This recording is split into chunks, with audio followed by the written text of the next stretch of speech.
Good afternoon, everybody. My name is Carl Gaffney. I'm your event moderator for this afternoon. I'll shortly hand you over to Mark Gantly, who will be our panel and moderator for our Future of Work discussion this afternoon. I'd like to officially welcome you all to this event. We're delighted at AtlanTec here. I'm on the AtlanTec committee. I work here with Avaya. I'm also on the ITAG board. To our 7th year of the AtlanTec Festival and our 2nd year as a virtual event. We really hope that we'll all see you in person next year when we get back on campus and have a face-to-face event. We have about 40 events this year with about 60 plus speakers. So please check out the event diary on www.atlantec.ie and sign up for other events. Please, trend us on Twitter at #AtlanTec, at AtlanTec Fest. We'd love to hear your comments on that and get it out to people there, which would be wonderful. Just a couple of logistical points. So the event is being recorded, so just be aware of that. And we will do a Q&A at the end of the session, and we're going to do a Q&A using Slido. So we'll more on that a little bit later in the conversation. We'll also use Slido for a couple of polls that we have, and we're going to kick off with one of those shortly. But before I do that, I'm going to hand you over to your panel moderator, Mark Gantly. So Mark is an R&D leader. He's an adjunct professor of management in NUI in the J.E. Cairnes School of Business Economics. Our four panelists this afternoon are Keith Griffin, who's a distinguished engineer at Cisco. He's a site leader for Cisco Galway. We have Roddy, who's a VP at Fidelity Investments here in Galway. We have Kathrin Koedderitz, who's a sales director at EMEA for Globalization Partners. And we've Paddy Medley. He's Managing Director, Hewlett Packard Enterprise Limited, and he's a Senior Director of R&D at HPE. So Mark, over to you.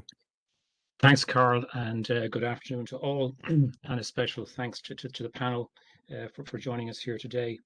So for just over a year now, we've had a grand experiment in remote working, and I suppose the global scale of that experiment is the most significant attribute, but there are others. Firstly, there was no selection of participants for remote working based upon personal desire to work remotely, or even based upon how well their work fitted a remote working model. Everybody worked remotely. Some of us have had experiences in the past where there's a sort of a split between those that are remote and those that are working from the office. This time around, it was quite democratic. We were all in the same boat. And the extended experiment over a full year covered a full spectrum of work. So it involved project formation, project execution, project termination, premature or otherwise. It also involved people-related stuff, annual appraisals, maybe difficult conversations, and of course, people actually moved jobs remotely, and they were onboarded onto those new jobs remotely as well. Rather than dwell on how people got through that last year in kind of reactive mode, we're going to explore how their experiment has shaped thinking for future working models. Has it substantially changed those plans or accelerated those that were already in place? And we're also going to explore the broader implications of these new working models, how they impact on our economy and on society in general. But before we start the discussion, we'd like to get you involved straight up with a quick Slido survey. And Carl's going to drive that. We're just looking for a quick vox pop on your experience through the pandemic and how it affects your remote working potentially in the future. So Carl, over to you. Yeah, so hopefully you will see that presented to you there. Now there's a QR code on the side. So basically just take out your mobile device, scan that QR code. That will take you to Safari or your browser. And within that, then you should be able to answer the question in terms of post-pandemic, how much time do you expect to spend working remotely? So we'll just leave that there for a minute and wait for responses to come in. So I see one response in already. You can see the results as they come in live there.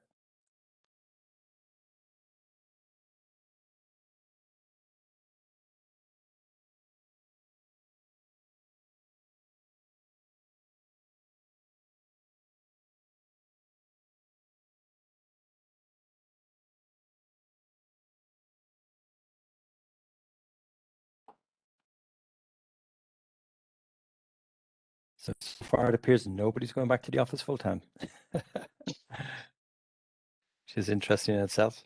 And very few are staying out of the office full time. So we're definitely in a hybrid mode. And because this is an IT group, the hybrid is probably skewed towards remote. So Actually, I might be. Let me just go down there. Oh yeah, no, still 0. Yeah, okay. Yeah. Go ahead, Mark. Great. So keep pinging away there.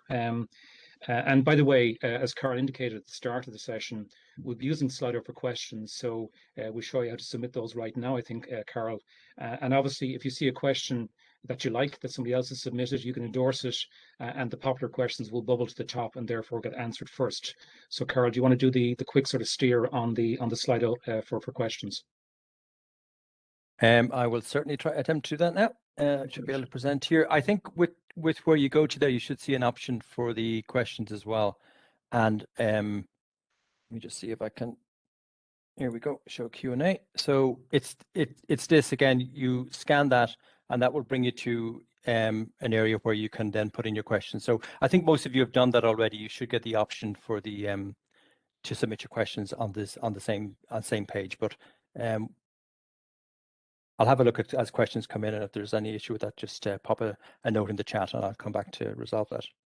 And I see a comment from Brita saying we should have used 20, 40, 60, 80 for the remote working, because that would refer to a 5-day week. But of course, we're more enlightened. We're going for a 4-day week. So to start the discussion, we're going to ask all 4 panelists to answer 3 basic questions. The first is to say what the status quo was prior to COVID. Were there plans to increase flexibility for employees with respect to working hours, where they work from, other benefits like vacations, sabbaticals, etc., and what was driving those changes? How has COVID impacted those plans? Has it made a big difference in the short term, or are there longer term plans to be even more sort of adventurous in terms of the working models? And finally, with respect to these flexible working models, what are the particular challenges that you've seen or you anticipate, and any particular tips that you have for the audience as to how you plan to address them? And we're going to start with Keith, whom, as Carl mentioned, is a distinguished engineer at Cisco and site leader for Cisco's engineering operation here in Galway. And of course, that's a team that works on tools that facilitate remote working. So his insights are particularly interesting. So over to you, Keith. Thanks, Mark, and hi everyone. Great to be here to talk to you about future of work today. So yeah, I'll try to run through these questions pretty quickly and just hit the sort of highlight areas. So your first question, Mark, was about the status quo and what did it look like. At Cisco and Oranmore, we're just over 200 people, and mostly in engineering, software engineering. So product management, user experience, software engineering, and then a range of other skills as well combined in the site. So what that led to was mostly in-person, 5 days a week, team-based work. And of course, there was all the usual things that go on in corporate life, like travel and people being, out of the office at certain times. But while in the office, it was predominantly team-based interaction. And as you refer to it as an experiment, it has been a long, enduring experiment where we've all been remote, but trying to work in that way. And it's interesting because I found the Slido poll result interesting from the point of view that it's representative of, I think, the way we were thinking at Cisco right now as well, where, yeah, we're not sure if there will be that full 5-day week or 100% return, and certainly won't be a zero either in terms of remote or in person. And back at that time, to your question about what plans we had around increasing flexibility, we've always had a very flexible work practices. So while we were effectively always in and always working together, if somebody needed to work remotely or you needed to get something done from like just a family or general life perspective, that was really easy to manage. And because we create collaboration tools, we tend to live by that. We have the tech, we like to practice that. But of course, you can't do everything by yourself, so it requires working with your team.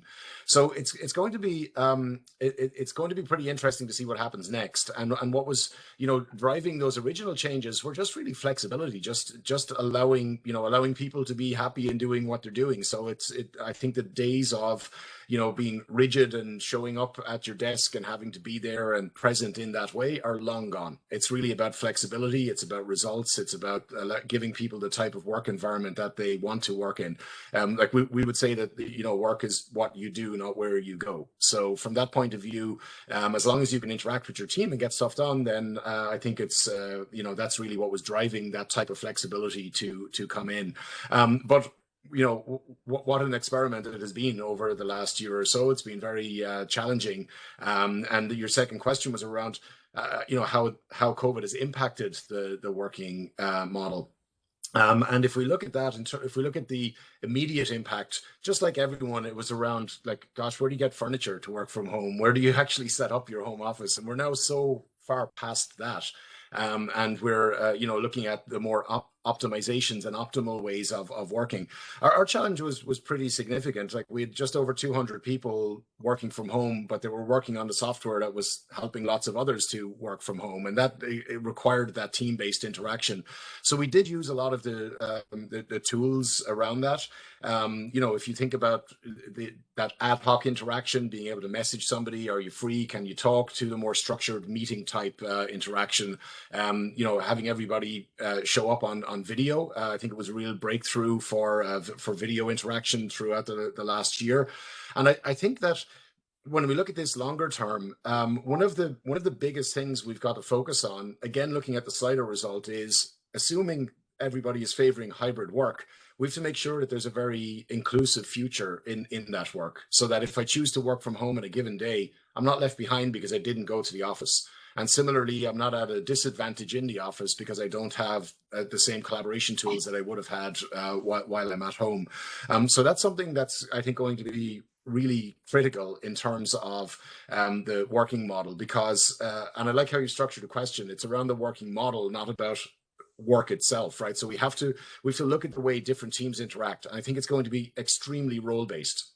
So I described our team interaction with how engineering teams work together, but of course there's a lot of individuals that can really productively, you know, do their individual role remotely, and that's great. But for those that need to work in a team, how do we make that happen, and how do we continue to make sure that it's useful and productive? And I would say that as we start looking at the flexible working models and the challenges that are there, a lot of it is going to be things like scheduling and making sure people are present, that like they actually show up to get done whatever it is we need to get done. And what I mean by that, not to be vague about it, what I mean is, let's say you're in a role and you've opted as an individual contributor to work remotely, but as an individual contributor, maybe you're a technical lead for an engineering team, and the engineering team are in person. Well, you don't necessarily need to be co-located, but you've got to be available and present and able to interact with that team. Similarly, if you're in a user experience role or maybe a product management, you've got to be able to work as a team regardless of where everybody is, but maybe there's a cohort of people that are in the office. So I think that's a particular challenge. And I think also that we have to look at not just roles, but also cohorts within any organization. So if you're early in career, if you're a recent graduate and you've joined any of the companies represented here, or any of our ITAG partner companies, maybe you've never been in that office. Maybe you've never truly got a chance to understand the culture of an organization. How do you make that culture transcend from an office to a virtual platform? Even if you're not a recent college leaver or graduate or entrant to the workplace, maybe you're like an experienced hire that started in a company with 10, 15, 20 years experience, but the company is new to you. How do you solve for that? And how do you, to use a phrase that Ted Curran, one of our excellent engineering directors, uses, is learning by osmosis. How do we make that happen in a hybrid environment? I've learned more from brilliant people around me than any training course or any directed training, I should say. And that's missing right now. That's a huge miss. It's very difficult to get that, to just turn around and ask somebody a question or to be involved in a conversation, with people with such excellent industry experience. So these are some of the challenges that I think we're really going to have to focus on. And I think from our perspective, you know, there's the operational aspect of how we address those in terms of bringing people back to the office and how we interact remotely. But we also have a huge opportunity as we develop the technology like what we're using today to in order to surface features that help with that. And I think we'll see that across the industry in general. I think we'll see, you know, vendors of collaboration systems, of you know, contact center and other areas look at how we really enable those remote workers and also the hybrid environments. Even if you look at all of us on the panel right now, we're using virtual backgrounds. That may not have been the case a year or so ago. And it's these small kind of targeted features that make it, you know, make it more more achievable to work from home and to level that playing field and give that inclusive type of view. So that was, you know, a bit of a run through all three questions, but hopefully have at least brought some viewpoint across, Mark. Great, thanks, Keith. I really like the point about the need for individuals to be available and present, you know, rather than being discretionary when you're remote, because I think we've all lived through that experience. So it's a really important point. I'm going to pass across now to Anne Roddy from Fidelity Investments. She's VP of Technology Management, and Anne's potentially going to endorse some of what Keith has said, but also I'm sure she's got some additive comments she wants to add as well. So over to you, Anne. Thanks, Mark. Yeah. So my role here in Fidelity, yes, I am a leader of a technology team here, but for the last year, I've also been working in, I guess, the future of work. So I am working on a cross Ireland project about how we move into this new paradigm, working with our real estate partners and others. So it's been very interesting. I'm a kind of project manager by profession, so this is the strangest project. A lot of ambiguity for sure for us to figure out. Yeah, I can definitely recognize a lot of what Keith was saying. You know, similar to Cisco, Fidelity would have had a good culture of flexibility at an individual and team level. You know, it would be pretty regular for folks to work from home, you know, a day or a couple of days a week. But I suppose we're now moving to something completely different, right? So when we left last March, I mean, we were able to do that very, very quickly. We have very strong internal IT systems. So it was, you know, certainly, I won't say it was completely seamless, but we were able to do that very quickly and no balls were dropped. You know, development continued, everything kind of ran along pretty well. But now we're facing into, you know, when we hopefully go back into the office later this year, what will that look like? And I think we're starting to realize that's a lot more difficult than just leaving. I think one of the challenges that we're working on, and we actually had a manager meeting on this yesterday, and we were talking about, you know, how do we make it fair for everybody, right? So, you know, if you're an engineer sitting on one team, you should have similar experience to somebody in a similar role on another team. It shouldn't be dependent on your manager as to whether or not you're, you know, allowed to move into this kind of dynamic working is what we're calling it, essentially kind of a hybrid kind of model. That shouldn't be just up to who your manager is, right? So we're putting a lot of thought and, you know, expertise. We're looking at what other companies are doing, and we're really trying to kind of move this forward incrementally and learn, test, you know, repeat, right? We won't get it all right day one. We kind of recognize that, but we're trying to move it forward in a way that people can kind of get their heads around. At the end of the day, this is a massive change management effort, just absolutely massive. So that's one of our big focus areas, Mark, for the next number of months as we start to try and transition back into the office. And, you know, we have to keep all this COVID safety protocols and all that good stuff in mind. So we're going to be running some experiments, some small kind of re-entry things. We've done those globally. We haven't done them in Ireland yet, but we intend to do them. In terms of like I suppose the longer term future, one of the things we're also doing here in Ireland, and partly driven by the great growth we've had in the last year, so we've had a lot of extra people join us, which is fantastic. We're also reducing our real estate slightly in terms of where we are in Dublin, right? So because of that, we're redoing our biggest building in Dublin, taking that right through, and we're going to change the way we work, right? Previously, most of us, when we went into the office, we had an assigned desk. We're moving away from that, and we're going to be moving to, you know, an open kind of seating, right? So booking that desk, making sure that when people come in, that they are co-located with their teams. That's going to be really, really important. And it sounds simple, but it's not that simple. We're looking at various different technology options that can make that easier for people. We don't want managers spending all their time trying to kind of figure that out on a daily or weekly basis. So that's something that we're focused on, and hopefully by later in the summer, we're hearing a lot of discussion about when will people be able to re-enter. I guess the government has to give us some more guidelines on that, but we're certainly hoping by Q4 that we'll be able to start kind of proper re-entry and move in that direction. And it'll be fun. It'll be interesting. Yeah, and I think an interesting point, Anne, about the pressure this whole experience has put on first-line managers. You mentioned there the need for fairness in terms of employees working in similar roles. But of course, managers will have different styles, right? Will feel comfortable with perhaps people being in person in the office. This may require them to change, right?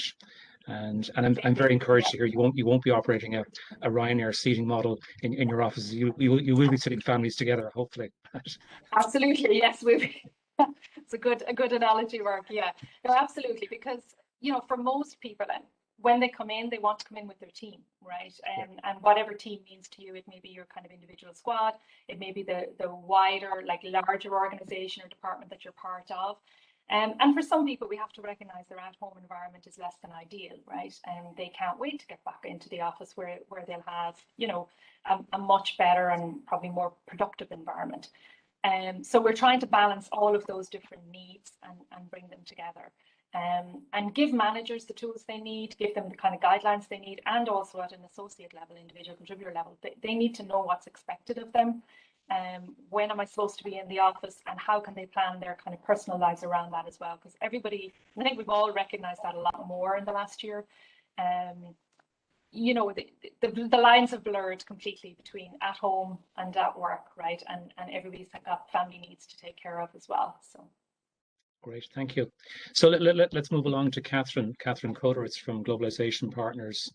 And Catherine's insights are really unique because she relocated herself from Boston to Galway in the middle of the pandemic, and also she's responsible for ramping up Globalization Partners' new operation here from scratch through the pandemic. So it's a very distinctive experience, and also we learn a little bit more about Globalization Partners' business, which is about helping companies internationalize and to work in a more distributed fashion. So Kathrin, over to you. Thank you so much, Mark. And hi, everyone. My name is Kathrin Koedderitz, and I'm really delighted to be here on the panel today. We already had a great session last week to prep for this, and we almost ran over time because it's such an interesting topic. And I think every one of us and you out there probably can really, add something. But Mark, thanks a lot for the intro. I think we obviously chose the perfect year to come over. Last year, initially, I was supposed to be moving at the end of March as kind of the first hire for GP here in Ireland, which obviously did not happen. So I came a little later in August. We are now about roughly 100 people in Ireland, which is great. So we really ramped up hard. But things obviously went very different than we initially had planned for a long time beforehand. And as Mark has pointed out, really what my perspective is going to be on the panel today is mainly around our, how we actually came into the market and what our view is as a US company ramping up here. But also since we as an employer of record, we actually help companies hire people anywhere across the world. So really the way on how that has worked and what we are seeing in an everyday business has really changed based on this new normal and kind of the future of the workplace that I think a lot of you can relate to. Keith and Anne, thank you so much for sharing your points already. I think, Keith, what's really interesting on your end is obviously that your teams are your own best test case to think about what you need to figure out from a collaboration standpoint, right, to really enhance. And the point that you brought up around being present is really, really big because I think that's like one of the hardest things, right? The pendulum of like having a lot of work and a lot of commute is really kind of moving back to people almost not having any time off or really the responsibility being on them to actually take breaks, which can be hard. And I'm really excited about, you actually bringing up the whole change management that's necessary for this, because especially teams that have been in place for a long time, right? It really takes time to see what does every team need to move forward with it. And I really have the feeling like we're still in baby shoes in comparison to what you're doing with regards to us. We obviously wanted to have an office as well, right? But we're not there yet in all of this change. So we definitely have to stay in touch as well and talk a little bit more. But we as a company before the pandemic, we have always had, like we're international anyways, right? We are around 400 people now worldwide. We had always international teams. So for us, we always had a video on policy because especially if you talk to people in other countries, right, internally or with prospects, it was always important to actually see their expressions and their face, right? But when we discussed about coming to Galway in 2020, it was always clear for us as well to have an office space because, yeah, it's really, you know, we're building a brand, we are scaling a lot. There's going to be a lot of new hires, so it was kind of a no-brainer. And we do definitely have quite a couple of offices in countries where the mentality is just really social, like in Ireland, right? So whether it be Mexico or India, where it's really important for people to have lunch together and just kind of spend time, right, outside of work as well. So I think the biggest challenge prior to coming here and prior to the pandemic happening was which office space can we take based on how quickly we're going to scale, right? So especially with the long leases in Galway. So I think that was the main thing that we initially had in mind. We weren't really worried about anything else. I think we were flexible and we would say like people can maybe work from home a day a week, but generally if you have an office for such a long time, you obviously want to have people in. So the expectations in Galway was for people to actually come in and to hire in Galway, right? Like that was our initial plan.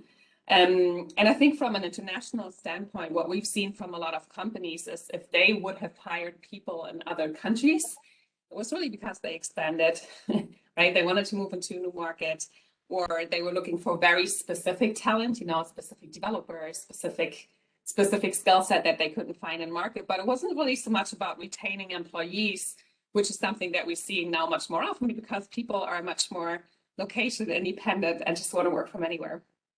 So that's really how it was in the past. Now, I think obviously where we are now and where we're looking at as a company is obviously a much more flexible work model, right? So are we going to go all remote? Are we going to do a hybrid version? And I think for us as a company, it's going to really depend on the market. I think as still being relatively new in Ireland, we will definitely be looking for some kind of a way on how people can actually meet in person to really grow the brand and to really make sure that we can translate the company mentality that we brought from the US over here as well, right? And really grow a very strong team.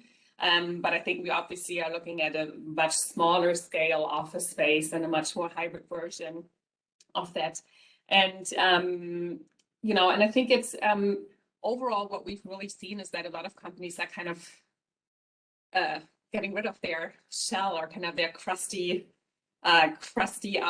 exterior of how they've always done things, right? So the pandemic has really made people and companies reconsider. So even industries that never wanted to work remotely, right, because of data privacy or security standards, you just couldn't, right? Suddenly everyone worked from home and it worked really well, right? So I think on an international scale, we definitely see that companies are, and also in Ireland, right, Irish companies, they're completely reconsidering their talent acquisition strategy, right? So, for example, if you look at diversity, building diverse teams, right, in the past, it was kind of a radius around whatever, 50 kilometers around where you would have your headquarters, where you can find these diverse people. And now companies are actually embracing the fact that they could hire them in other places as well. It's also just a change in, you know, the talent pool, and I'm going to talk a little bit more about that later, right? That it really has a lot of opportunity for both employers as well as candidates as well to actually have more life-based decision on where they actually want to live in the country, right? And still have great chances to be hired. So in Ireland, for example, you can live in Galway or you can live on the West Coast. You don't necessarily have to move to Dublin. But I think it's really the big focus, and what we are seeing long term is that I think office space is just not going to be such a main big thing. Companies want a lot more flexibility, and it's really a focus on kind of work-life balance and how you can do that, right? So it's definitely a lot more that HR teams are much more getting involved in how can you keep your teams not only productive, but also on a happy manner and keep them happy, right? Because now suddenly it's really on them to make sure that they are taking their breaks. And I think that's really like specifically part of the main challenges that I see, right, is the social aspect, right? Especially for us as a company growing our team, how can you get people together without them being in the same office, right? How can you create kind of water cooler conversations without having an office? How can you integrate new hires? And then you said that you had a lot of growth as well last year, right? Like how can you actually absorb them into the team and make sure that they really have a lot of support, that they have mentors, right? And don't just feel like they're stranded at a new company and they honestly don't have any idea what to talk about, right? So I think something that I read recently was that as a manager, right, you should have 2 or 3 times as many non-work related events than you would have if you're in person, if you're remote, because it's just, you know, you need to have something that really absorbs these like water cooler conversations and people just being able to spend time together and get to know each other. And what we're using as a company are tools, for example, via Slack, right? There's something called Do Not Be Strangers, which every 2 weeks it actually pairs you with someone in the company to just set up a coffee break, right, for 30 minutes, someone in a completely different country, which really kind of helps.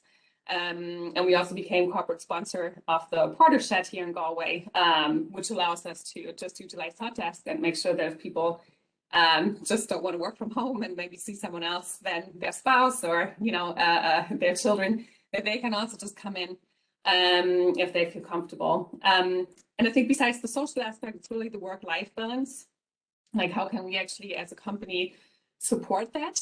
And I think the main parts are really, you know, we need to be creative. We almost have to have another role of, you know, someone that can actually create this as a community manager or so with, you know, create walking challenges against different teams, or just be open about it and discuss in your team meetings, maybe, you know, like, what did you do this week? That's really good. What's like, you know, setting goals to check in on.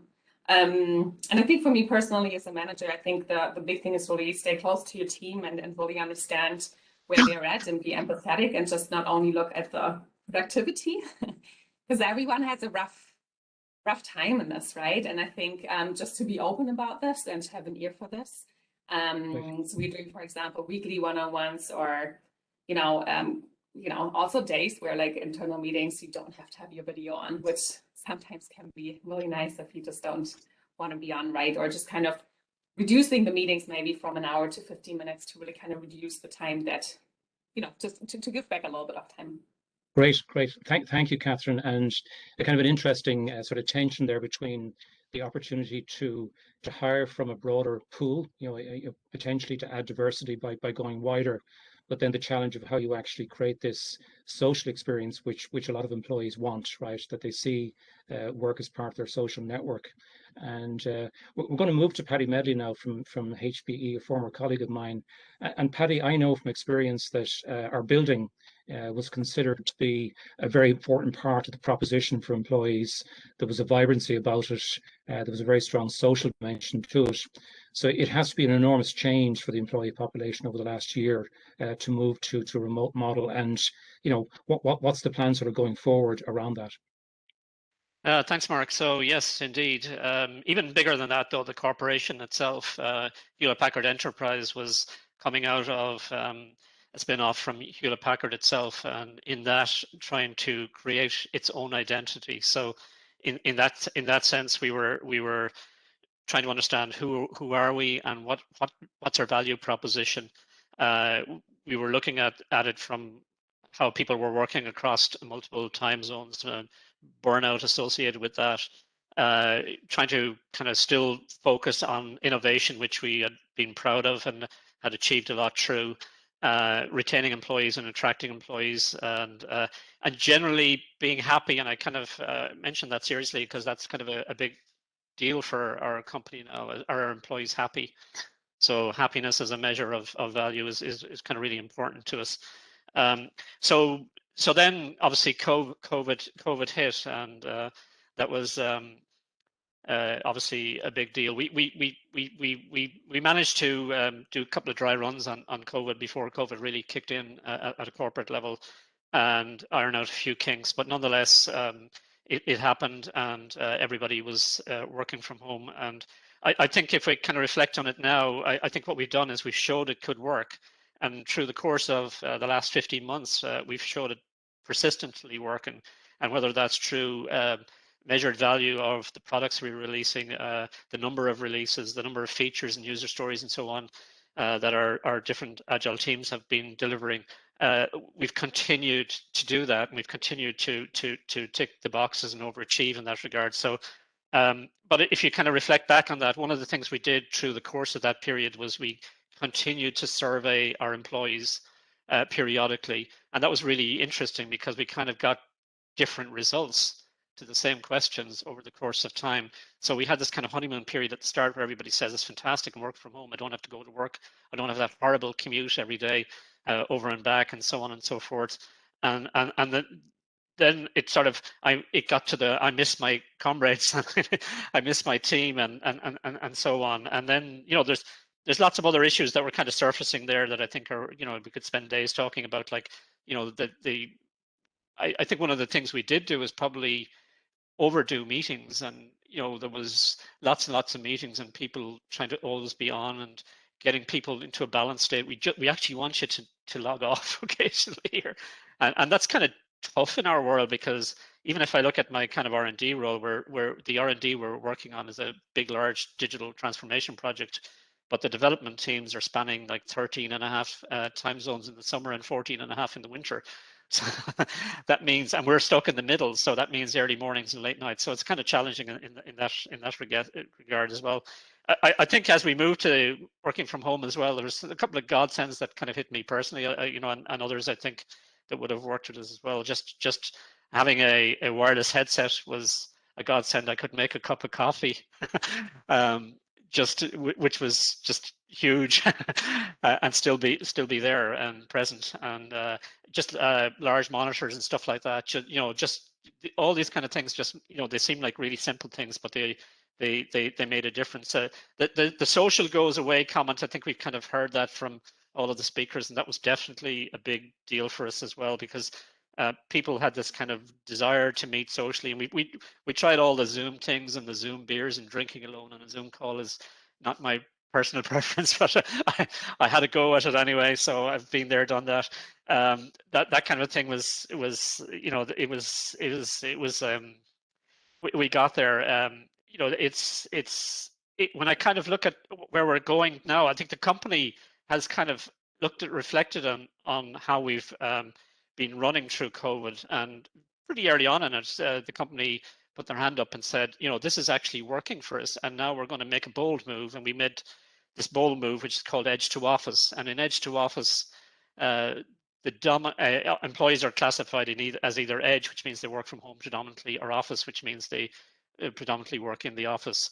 And we're moving as a corporation to an 80-20 rule on that. So for the vast majority of our employees will, for the most part, work from home. So we're sort of gearing up for that right now. We're taking our Galway office, and it's been reconfigured to support a much more sort of collaborative structure, and kind of like what Anne was talking about here, where people will check into an office, but tomorrow's office might be different.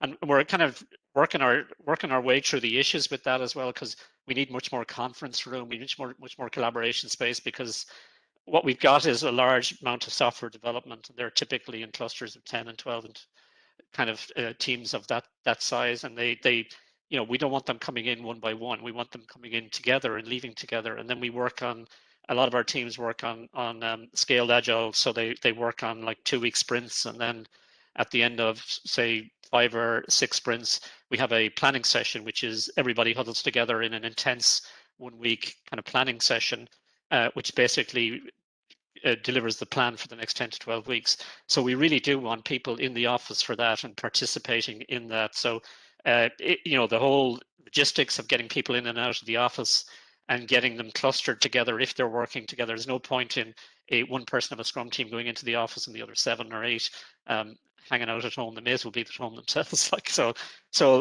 there's that aspect of it is one that we're kind of working our way through at the moment. The other issues that I think they've been kind of surfaced a little bit as well is early career, and employees typically we've all gone on the journey of coming out of college and then starting your first job or being early career in your job, and the benefits of mentorship through that kind of early phase is particularly important. And the challenge for us is how do we do that in a remote context? Giving people a dedicated mentor is critically important as well.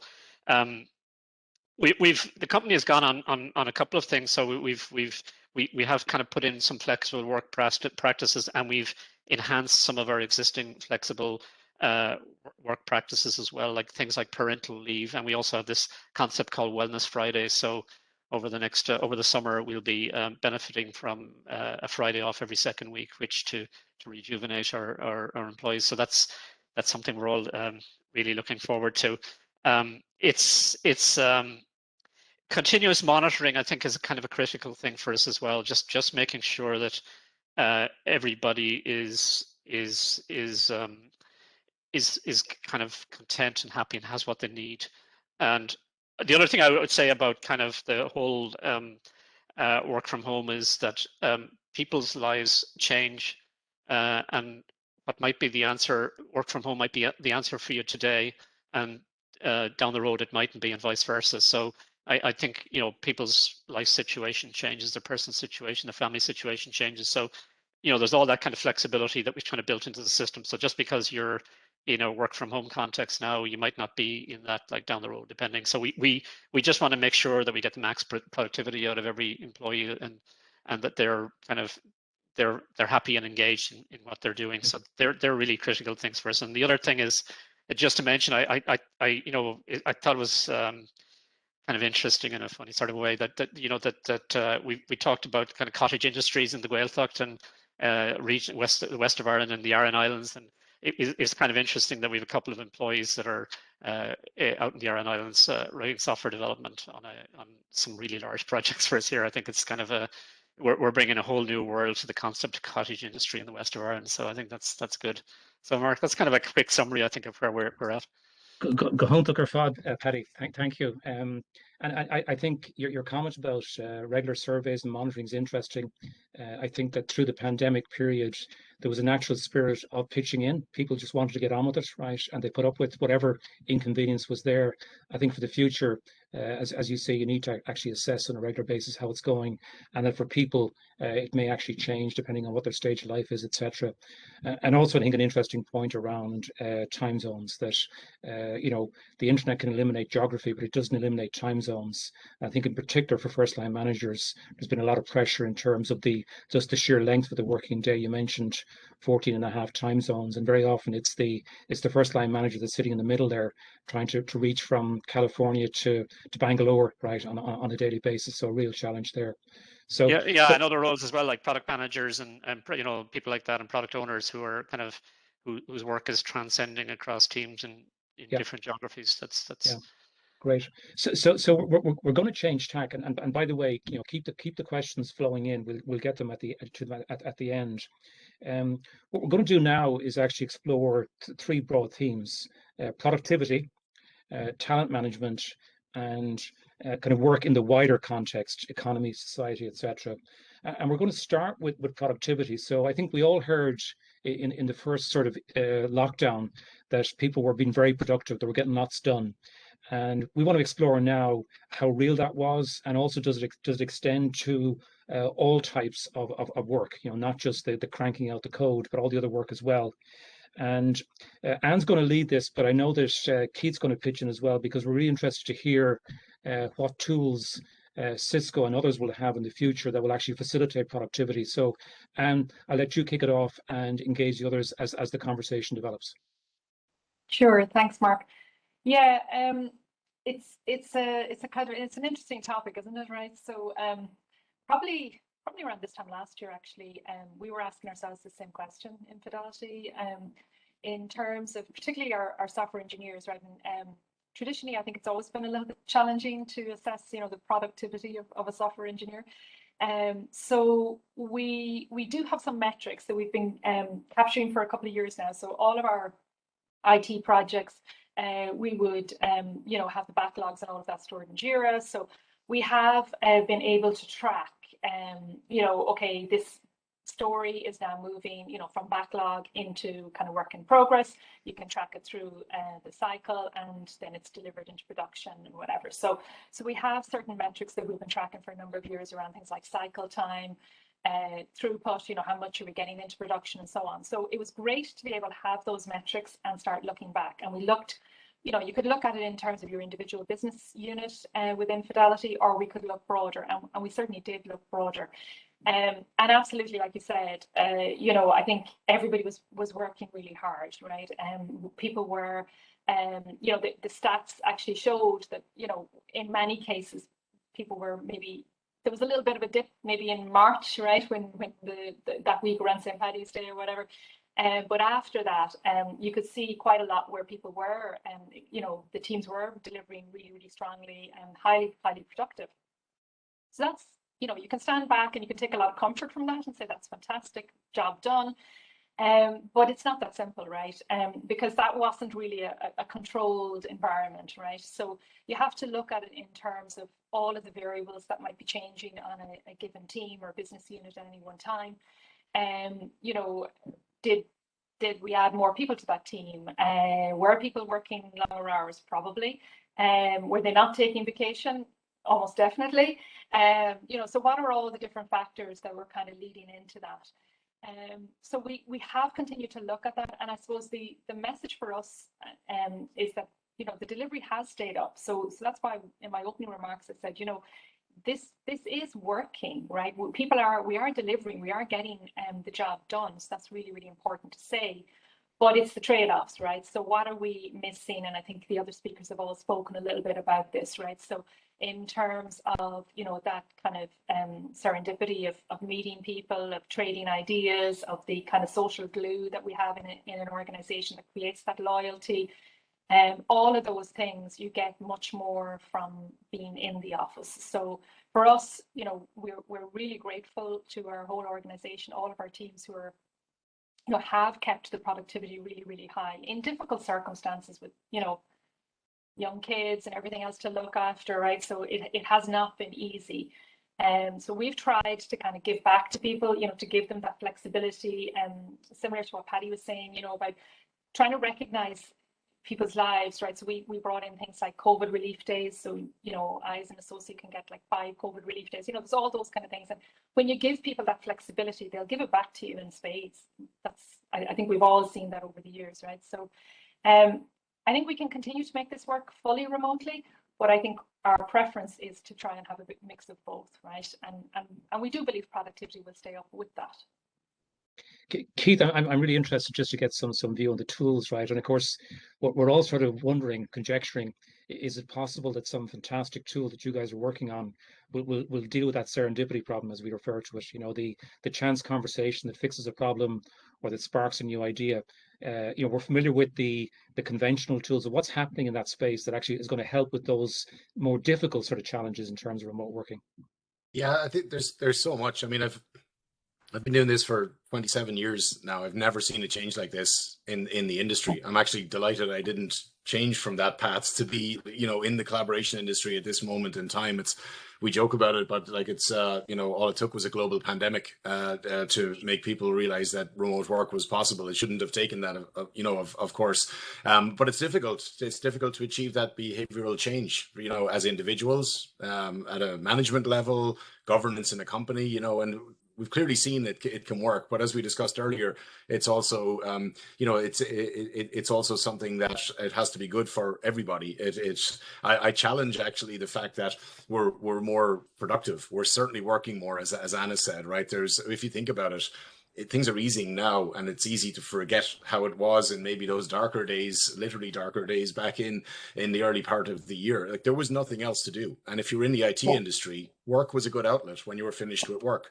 And of course, that's not very healthy. And it doesn't mean hour by hour we're more productive, but output was like through the roof. I can't tell you what our team produced and the effort everybody put in, you know, to enable some of these new features and how people work remotely. And it was long days, but it's, in my view, is as an industry, that's not really sustainable. You know, we have to create and focus now on more intelligent features and looking at, you know, you can't look at every single interaction as a meeting or as a call or as a message. We have to look at these new modalities as people return to office. Some will be in the office, some will be at home, some may be traveling again, who knows? And all of those need to collaborate. All of those different roles need to collaborate to get something done. So there's a lot of change. I mean, even, you know, interestingly, earlier looking at the Slido poll. So it's not an example of a poll, it's an example of audience engagement. So we're, you know, engaging directly with an audience. We're getting live interaction. Can you imagine before it would have been like a survey sent out by email in advance so that we could answer that first question of what's everybody's attitude? Right now, it's like if we were, as we hopefully will be next year, all together, you know, for AtlanTec, and just saying, hey, with a show of hands, how many people think they will do 25% or 50% remote? We can now do that immediately in an interaction like this. So that's one example of that type of that type of engaging type of experience. And when it comes to that that serendipity, we've seen lots of functionality, some of which has been around for years, but nobody really had a cause to go there. If you think about breakout rooms in a meeting, so you've got people in a meeting, but you want subgroups to break out and just get something done. You know, that's something that you know, that has been a big focus in terms of development. And then there's also items that, you know, we've heard directly from customers. We have like really advanced AI machine learning features that deliver the simplest output,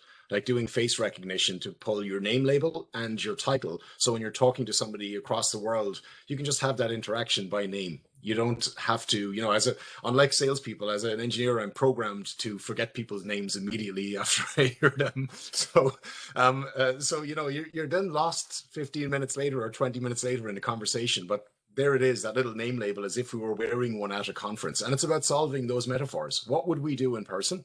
And how can we deliver features as an industry? I don't mean Cisco, you know, specifically, or in WebEx specifically, but how do we deliver those features that just make it easy to interact, that reduce that barrier and that fear of interaction that that people would have? Another example would be something like people insights. So providing you with a briefing on who you're meeting.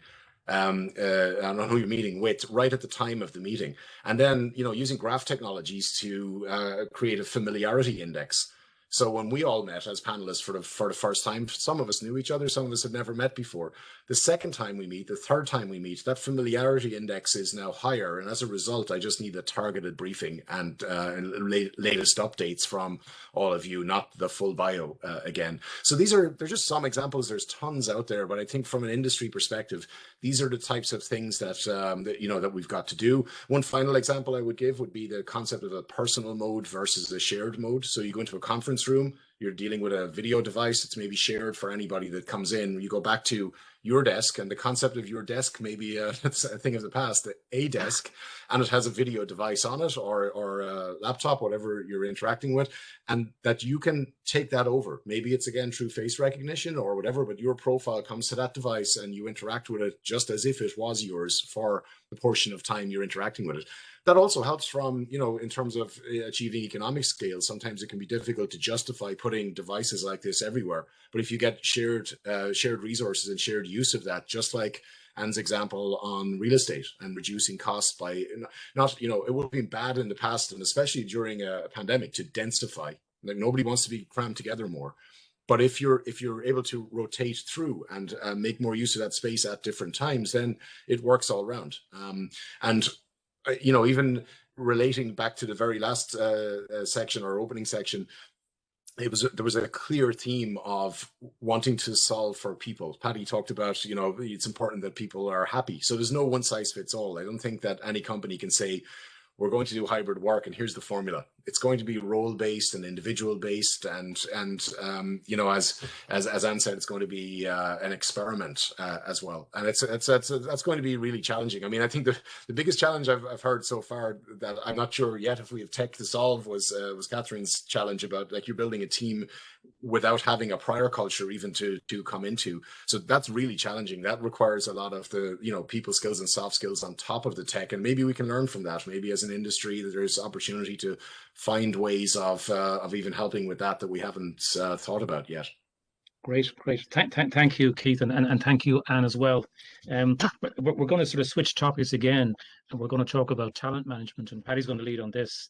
And I guess we've all heard about the war for talent, that ultimately success in the marketplace is about winning that war for talent. And we saw from Kathrin's comments that in some respects, remote working helps increase your talent pool, but potentially it also limits people's loyalty. So you get greater attrition, greater mobility. So Paddy, give us your thoughts on talent management in this brave new world. Yeah, you definitely summed up some of the serious challenges with talent management, Mark, in a nutshell there in the intro.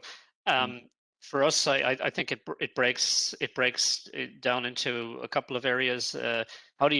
First of all, how do you attract talent?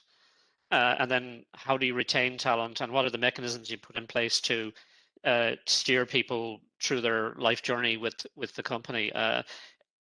On just attracting employees, I think we've gone with kind of an angle of kind of work-life balance and really putting a genuine focus on that, not kind of a veneered focus, really.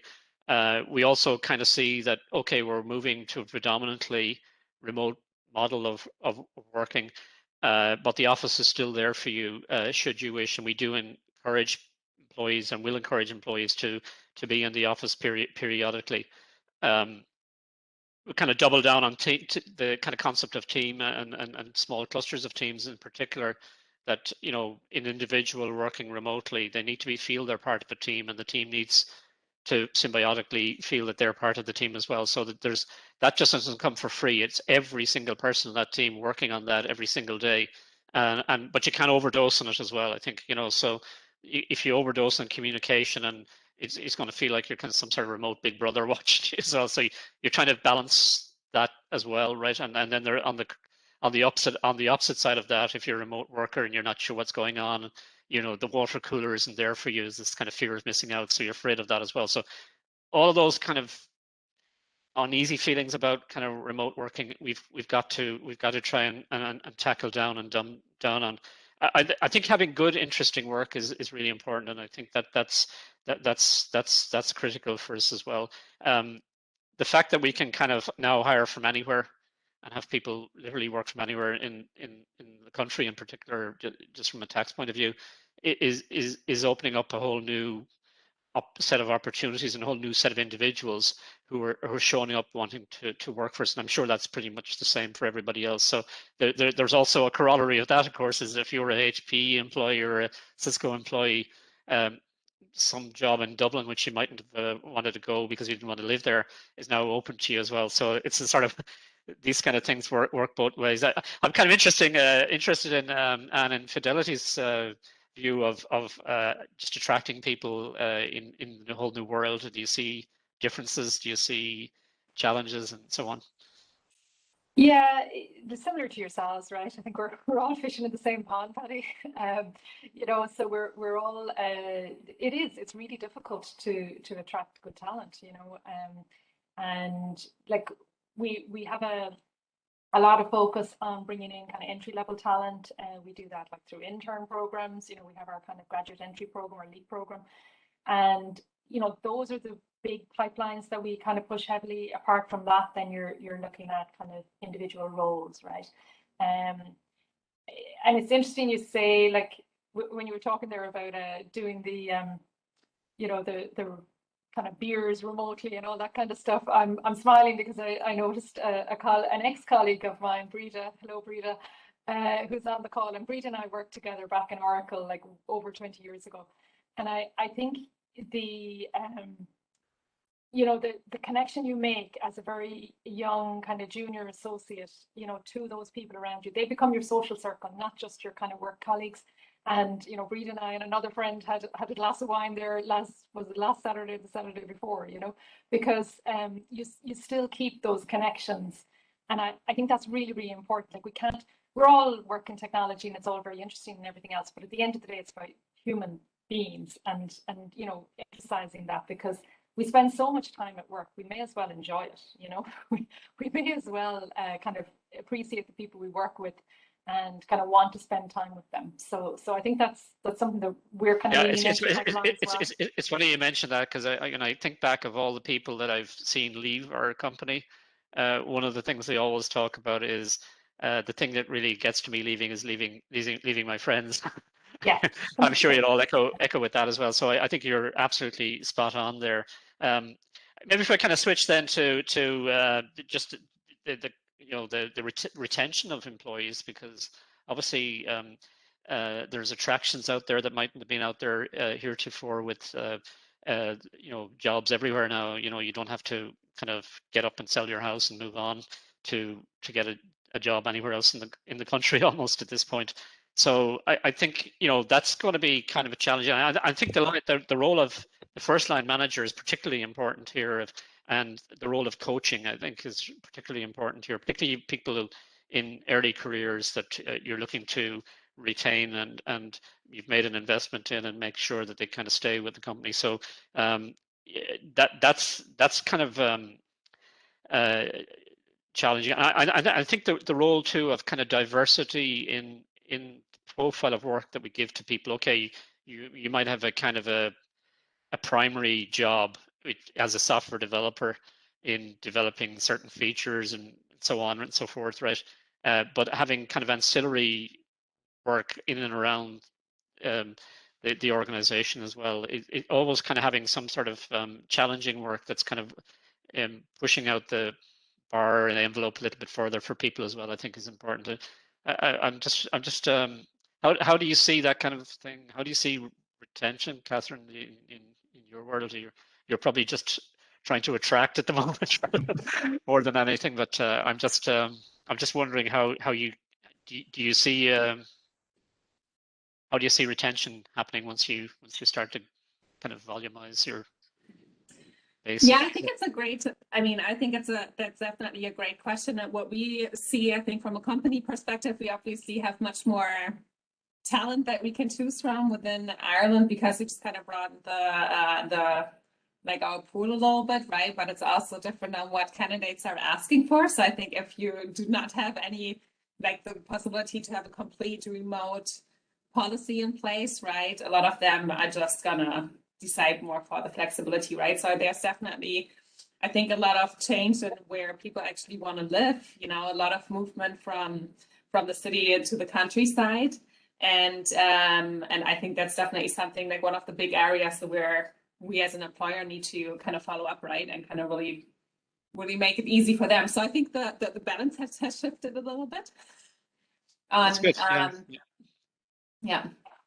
Okay. The other thing I just wanted to mention was kind of role changes as well in the context of career and retention. And one of the things we've looked to do in our company is to evolve roles. So if somebody starts off as a developer and okay, they cut their teeth into that, but it comes to usually a fork in the road. Do they go do project management? Do they do product ownership, product management, and so on? So that's something that we've encouraged, and you kind of take a hit on it in certain cases, but you usually take a hit to actually get to recoil and get a kind of payback down the road, and having a more complete professional as well.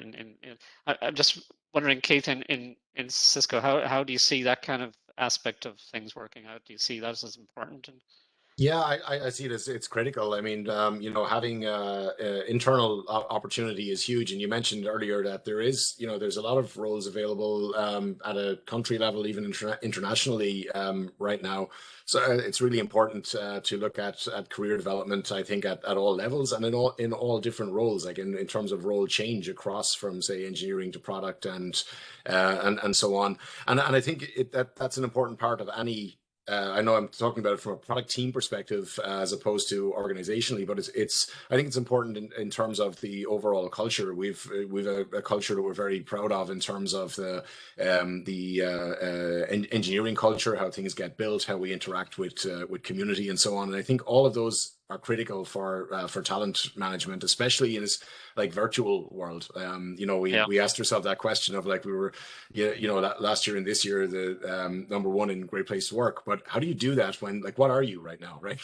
How do you maintain what you are, and how do you evolve that, and how do you not break it? Most importantly, right? That's something that's really really critical. So I think looking across those different role types, providing different opportunities from within, and also avoiding right now the sort of like there's while the tide is high in terms of tech opportunity, you have to be careful that they're not like short-term roles for the spike that are right now.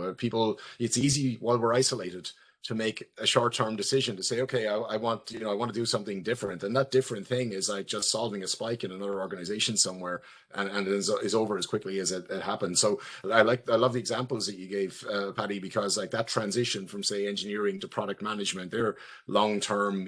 They really pay off over time. It's generally somebody building on long experience to get there. So I think that's it's something we definitely have to look at. Yeah, great. Okay. Paddy, we should move along, right? Yep. And again, thanks for that. It actually struck me that in terms of providing a vibrant sort of work environment, many of the things that were implicit, amongst people, things that people did naturally in the physical workspace, have to be more explicit when you're virtual. You have to get people to do stuff, right, that they would otherwise naturally do, right, in a physical workplace. So a different set of responsibilities for a lot of people. So moving along, sort of the final topic was around work in the wider context. So, we've talked about this opportunity for people to work from anywhere, and anywhere could include, internationally, and anywhere could change frequently. People could flit around the globe and still be doing the same job. How does that work from a tax point of view, right? Both personal and corporate, right? So, and also, work energizes the locations where it's located, right? So, if we move to a more hybrid remote model, is that bad for cities? Is it good for rural areas, right? So, what's the impact of all these changes on our economy? Taxation being a good example, but also on our society generally. And Kathrin's company is in this business. This is what they do for their customers. So, really interested to lead this little discussion with participation from others. Great, yeah, thank you, Mark. And so we obviously already covered quite a lot of areas on what has changed for companies generally, right, and how they're hiring people, bigger talent pool, etc. I think the big thing, also Paddy, to what you just mentioned, is like how can they actually retain talent? Because I think we all heard about the cases of large companies in Dublin, where at the beginning of the pandemic, they have their big European hubs, and suddenly hundreds of people were like, I want to move back to my home country, and they let them go. And a couple of months later, the companies were like, oh my God, how can we get them back? Because usually after about 6 months or so of having someone being back in Portugal or Germany or the Ukraine or wherever, you start having a taxable footprint, right? And you actually need to hire these people locally. You can't just indefinitely keep them on an Irish employment contract, but you actually need to have a local set up to hire them on a Portuguese or Ukrainian employment contract, and you need to follow local labor laws, right? And people are actually need to start paying local taxes as well. And I think that was a lot of that was the big awakening last year, and we see it still now. A lot of companies, they were like, "This is amazing. Let's just do something really good for our employees." And just, we heard of like CEOs that announced from January 1st, everyone can work from anywhere, and that's absolutely fine. And I think the HR teams were like, oh my God, how can we actually do this, right? So, and they had to actually pull back and say, hey, okay, some places are just 3 times as expensive for us as a company to have someone, and what does this mean in the bigger picture? So I think there's a lot of movement for companies to really figure out what's kind of the best way for them. Do they really, do they want to keep everyone that wants to move back to their home country? Do they, how important is the talent really, right? What is the extra cost? Do they want to keep paying them the same salaries, right? So it's really interesting. Or do they maybe set up a couple of smaller hubs in different countries, and they just say, okay, there's flexibility in between these different hubs for you to move to where you want to be. But I think there's definitely more companies are getting more sophisticated about the options that they have, right? But we're having, like in my job, a lot of educational conversations and just kind of explaining on what it means, right, to support people moving somewhere else. And I think from a candidate standpoint, I think it's fabulous because you can, whether you live in the city or whether you live on the countryside, that's great. A lot of companies are more open to hire you even if you're in a different country, and that's again like where my company supports, right, that we could hire you on their behalf. But I think it also carries the risk that maybe a couple of companies that don't know how to do that might be hiring people as contractors or so, right? But there's definitely more fluidity of people just saying, I just want to work, for the next couple of months from Portugal, right? And companies trying to figure out on how that works and their whole global mobility standpoint and how they're actually managing that really kind of changing. So do you think, Kathrin, that the talent will win the war, right? So the talent will decide where it wants to locate, and companies and governments and tax structures, etc., will have to just figure it out, right? That you'll need lighter weight operating structures in more countries, easier ways to resolve tax, etc., right? So will it be talent led? I think it depends on the talent, right? And it depends on who it is. I don't think that it's going to be possible for all roles, but I think for like very specific talent that's highly sought after, right? They're definitely going to be determining the market more.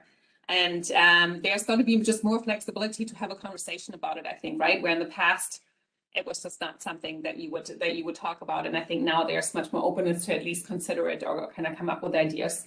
I think it also has a lot of interesting parts, right? So for example, we've talked to a lot of companies that say, hey, usually we would relocate people to wherever they're headquartered, right? But they can't do it right now because visas are not being processed. So why, think about like hiring them where they are locally, or people moving back to their home countries. And I think, or people moving from the cities here onto the countryside. And I think all of this movement, it obviously is change, right? So again, change management needs to be done, right? Because the cities have to kind of figure out what do we do with the empty space and how can we kind of repurpose that.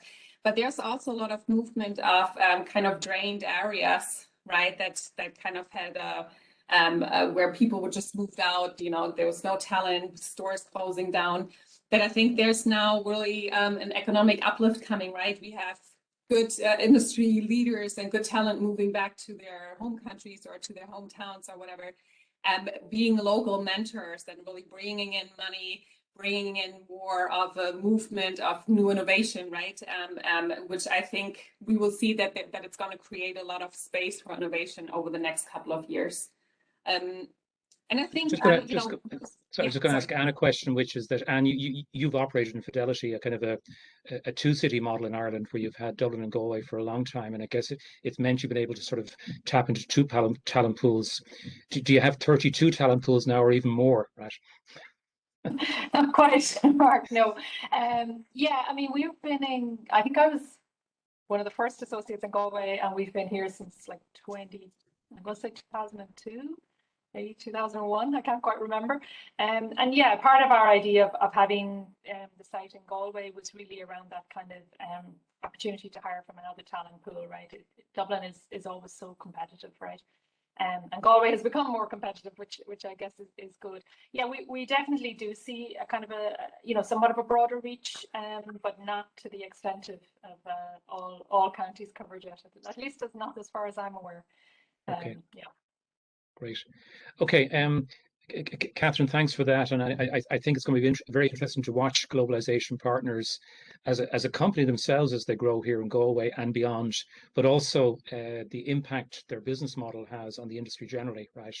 As people look to locate pockets of talent in all sorts of places, and how they manage that from a tax point of view, from an employment law point of view, etc. So it's a case of watch this space. So, Mark, would you mind if I just jump in with one thing? Because I think as a country, we have a huge opportunity here. It's a very brief point, but we've great research and development, tax incentives, and so on. I think there's maybe an opportunity to stop an export of brain drain as well, right? Which we've had over time.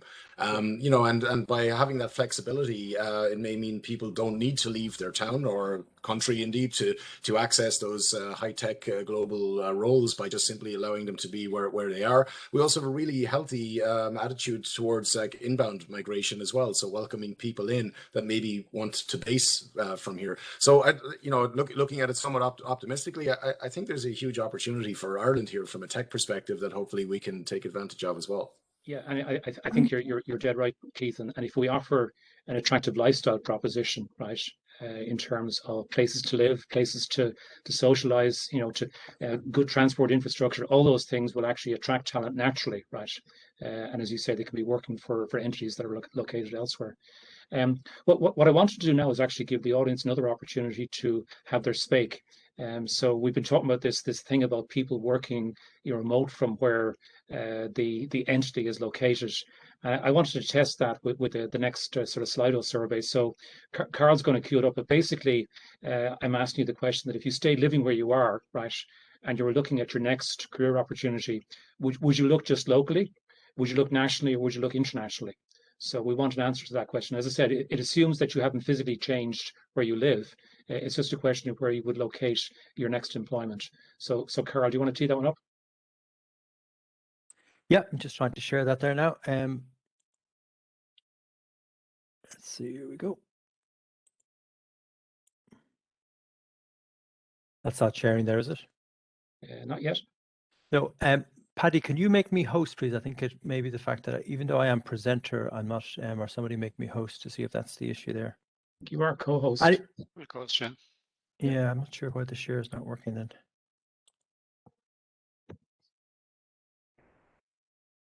We have actually been running the poll, and because it's been running in conjunction with the other folks on the call. So it's coming out at the moment just to say that nationally, and people are still voting, nationally it's 50%, internationally it's 43%, and local is 22%.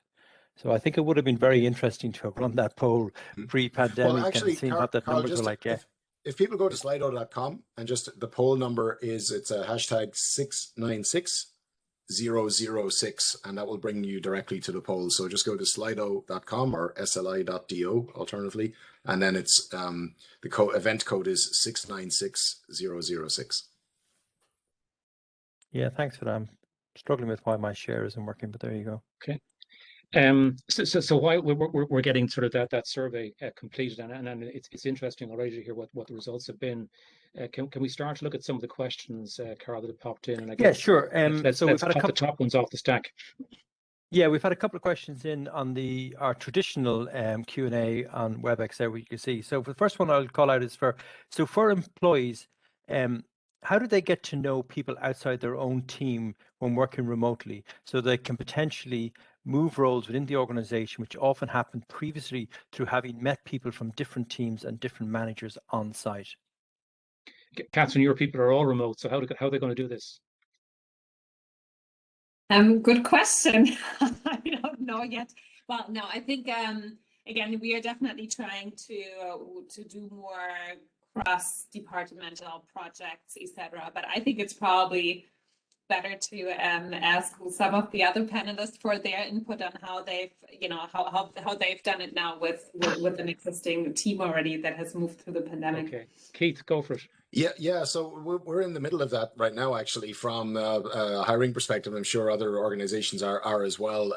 But one of the ways we've just tried to do that is transparency from the beginning. So as soon as we start recruiting, we use WebEx Teams internally. So we have a space for the entire site, and just individual hiring managers will just post that they're recruiting and point to the individual roles. And then we've also done things like just increasing the frequency of all hands meetings and general engagement, right? Because like you said earlier, Mark, you almost have to force some of these things that would have happened naturally. We would have found out about those types of roles in the cafeteria or coffee machine or at social events. So you just, I think first it's got to be transparent and the same for all groups. And then you have to have that forcing function of just being intentional about the action, about sharing that and making sure everybody has got the same opportunity. Yeah, likewise, I'd say that we've done things, all of that kind of stuff, along with things like tech talks and communities of practice and stuff like that, that take people that are, are best practice in one group and try to spread that knowledge across to other teams who wouldn't typically talk to each other on a day-to-day basis. So you get that kind of cross collaboration going on, and even just the social, if social fabric in companies as well. Even if we're kind of moved to a post-COVID situation, people will be in the office, so it doesn't preclude people meeting out socially. So having a good social fabric in your company as well is important, I think. Okay. Next one, Carl. Yeah, another great question, one that has triggered a bit of my own interest, I have to say. Will working full-time remote from out of the country be an option? I'm going to take that one. Right. I think it really depends on your employer, right? To have a conversation. If your employer is big enough and they already have a couple of hubs in different countries, I think there's definitely a little bit easier conversation to have had. I think there's more of an openness if that's the case, if your employer has a couple of places. Instead of sending someone, if it's not business driven really, right? Instead of sending someone as a true expat, where you have to do all the fun like tax equalization and that fun stuff. But I think they may be open to have a conversation for you to cut your employment, like to resign your employment contract in Ireland, and to discuss starting another employment contract in another country where they already have an entity where they can hire you, right? There may be a couple of conversations about salary adjustment, etc., if it's really for a long time situation, but talk about it. I think if you're looking to go to a country where your company does not have an entity right now, call me. Like we can definitely have a conversation, because that's really what we do, is we work with companies to help them hire people as full-time employees wherever they don't have a setup. But what they will probably be reviewing is what is the cost structure, right? If it's not business driven, how can they keep their costs probably very, very similar? But there's definitely more openness again from companies to talk about it. But yeah, I think if that's I think that came from you.